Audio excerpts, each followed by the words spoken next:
سلام البنات، ان شاء الله تكونوا كامل بخير. اليوم راح ندير معاكم صابلي بريستيج بواحد الحشوه تجي بزاف بنينه.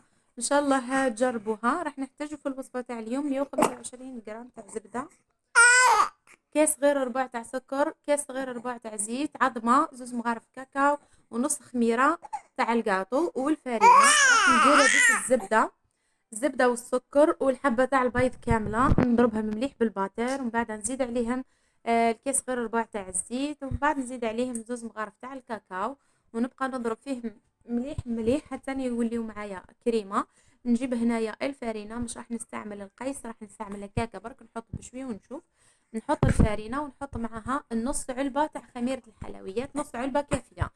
هنا نبقى نغربل في هذيك الفارينه ونلم بشويه، ما نديروهاش يابسه بزاف، ما نديروهاش طريه، نخليوها تجي حك مع روحها شويه. المهم هذا هو القوام تاعها كيما راكم تشوفوا. هنايا نجيب بابي كويسون وندير له فوق ساشيه ولا حاجه، نقرصها ونجي نطبعها. تطبعوها بالطابع اللي حابين، تطبعوها بالطابع اللي تحبوه.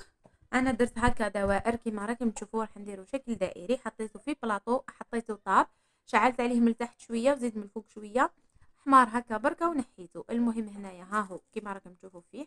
هنايا وجد معايا نروح ندير له الكريمه راح نحتاج لهنايا زوز ملاعق تاع زبده، وزوز ملاعق تاع كاكاو بني، وهنايا كاس الا ربع تاع سكر كلاسي، وعلبه تاع لا كريم شونتي. الا ما عندكمش علبه ديروا زوز مغارف ولا ثلاثه تاع كريم شونتي، نخلطوهم شويه مع بعضهم، ونوليو نزيد عليهم الحليب بشويه. هنا الحليب تستعملوا عينكم ميزانكم، حطوا بشويه واضربوا حتى تولي هذيك الكريمه حاكمه روحها، باش تجي مليحه برك، يعني ما تجيكمش جاريه بزاف. حطوا الحليب بشويه. المهم ضربتها حتى ولات معايا كريمه بهذا الشكل.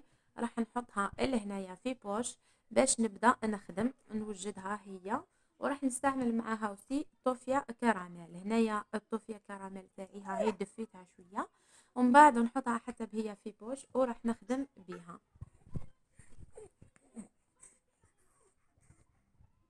هنايا نجي نبدا بالكريمه تاعي هذيك هي الاولى. شوفوا نديروا الشكل هذا، نديروا دويره كبيره هكا بالكريمه، ونخليو واحد ليسباس في النص هكا، نخليو ليسباس في النص باش نديروا فيه هذيك الكراميل. هكا الحشو تاعها يجي بزاف بنين. ندير في النص هذيك طوفيا كراميل، ولا تقدروا ديروا كابريس ولا اي حاجه. المهم هكا هذا هو. ومن بعد نبدا نغلق فيهم، نكمل كامل كميه ونبدا نغلق فيهم بشويه. نبدا نغلق فيهم هكا ونحيلهم الزوائد هذيك، نكررهم ونخليهم على جنب في بلاصه تكون بارده شويه، ما تقربهمش للسخانه باش ما تذوبش، باسكو في الاول تجي دايبه شويه من بعد تحكم روحها وتجمد. المهم هنا عندي شيكولا دادا، خلطت شويه بيضه وشويه كحله، ذوبتها رحيتها في لاشوار هكا شويه، من بعد ذوبتها. هنا جبت هادو لي ترانسفير تاع عيد مبارك، راح ندير فيهم باش نديكوري بهم من الفوق. هنايا الشيكولا بعد ما نذوبوها نخليوها تبرد هكا شويه، ومن بعد نبداو نحطوا فيها في هذوك لي ترانسفير حتى نكملوا كامل الكميه حتى نكملوا، نخليهم على جنب حتى يبردوا، ونروحوا نكلاسيو الكاطو تاعي. هنا الشيكولا ما زدت لها والو، لا حليب لا زيت لا والو، ذوبتها هكاكا في الميكرووند وخلاص. المهم هنايا بعد ما كملت راح ندير لها الديكور هذا، ندير لها رشه بهذا الملمع هذا، ندير به رشات، نجيب فرشات ونبدا ندير بيدي هكا كيما راكم تشوفوا. هذا هو الشكل، نرش هكا وخلاص، ونخليها تجمد شويه، نخليها تجمد شويه. ومن بعد نجيب هادو لي ترانسفير بعد ما يكونوا جمدوا نحيهم، نحيو بالوحده. شوفوا كيفاش راح يكونوا هكا تتراسى هذيك الكتيبه تاع عيد مبارك. نجيبوا شويه تاع شيكولا نديروا لهم هكا من تحت شويه باش نلصقوهم، ومن بعد نحطوهم فوق الحبه هكا. هذه هي الطريقه.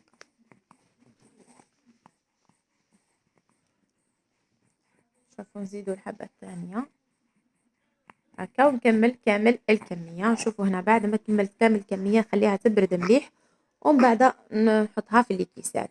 هذا هو الشكل النهائي تاع الكاطو تاعي بعد ما خليته جمد وبرد، يعني يبرد هكا مليح يحكم روحه. وباش نحطوه في الكيسات انا خليته ليله كامله وصباح حطيته. هذا هو الشكل النهائي تاعو، راح نقص لكم حبه وتشوفوا النتيجه من داخل كيفاش جا. ها هي قصها لكم. شوفوا جا بزاف طري، حاكم روحو هكا وطري بزاف. بزاف بنين. شوفوا الكريمه هذيك اللي في النص كيفاه جايه، شوفوا هكا غير ضربتي عليه بركه يتكسر في يدك. وهذيك الكريمه عطات له واحد الذوق يهبل. ان شاء الله تعجبكم لاغوسه تاع اليوم وتجربوها. ما تنساوش الاشتراك في القناه والسلام عليكم.